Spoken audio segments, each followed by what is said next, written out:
Grabeng pangalan ha, talagang straight to the point upak. At para lang sa kalaman ng ating mga manonood, ito po kayo po ay nagsampa ng isang class suit laban po kay dating Speaker of the House Martin Romualdez, dating ako Bicol Party Representative Zaldico, at ang 5th District Representative ng Quezon City na si PM Vargas. Ano po ang dahilan? Bakit po class suit? Why 1 billion? At bakit sa 5th District ng Quezon City? Okay. Una yun, bakit sa 5th District? Kasi hindi po naman si Congressman Vargas lang ang ididemanda ng upak. Nagkataon lang na mas unang nakompleto yung mga witnesses namin at yung mga dokumento dito sa 5th District ng Quezon City. So, wag po mag-alala si Congressman Vargas, he is not being pinpointed here.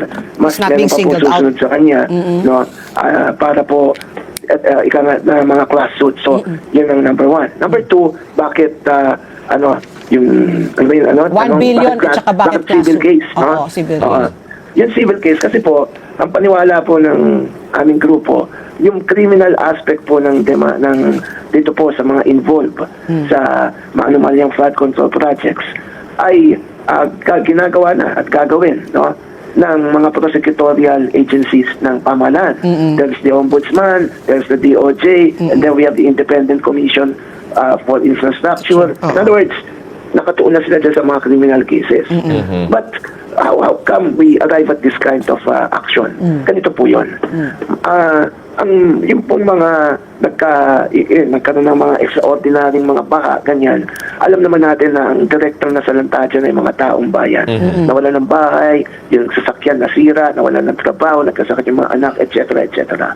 But the point is, who will compensate them? Will the government compensate them for what happened? See, tingnan niyo po yung mga nagbalik ng pera. No? Andun, dinisplay pa nila yung mga milyon-milyong mga pera sa harap at nag-picture taking sila doon. Question, nabigay ba sa taong ni Cinco doon? It went to the National Treasury. I hope it did. No? Lahat napunta doon.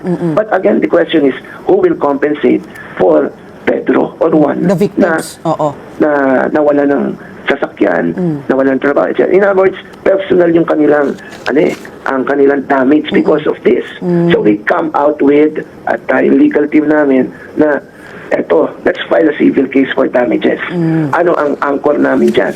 Ang anchor po namin dyan is yung sa civil code, no, Article 19 in relation to Article 20, etc., yung abuse of rights and unjust enrichment. Na every person in the performance of his duties must act with justice, honesty, and good faith. No? At kapag hindi mo ginawa yan, at merong mga naapekto ang mga tao, you are liable for damages. So ito namin tinaon yung demanda namin. Ngayon, why 1 billion? Yan, maganda pong tanong yan. Kung pwede nga namin lakihan pa, lalakihan namin. Bakit?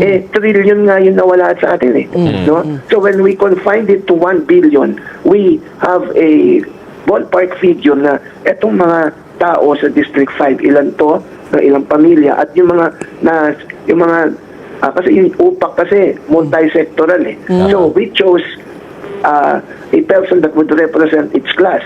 So yun yung may mga judicial affidavit sa amin. At doon sa kanilang pong kwento, so doon namin yung ballpark figure na I think with the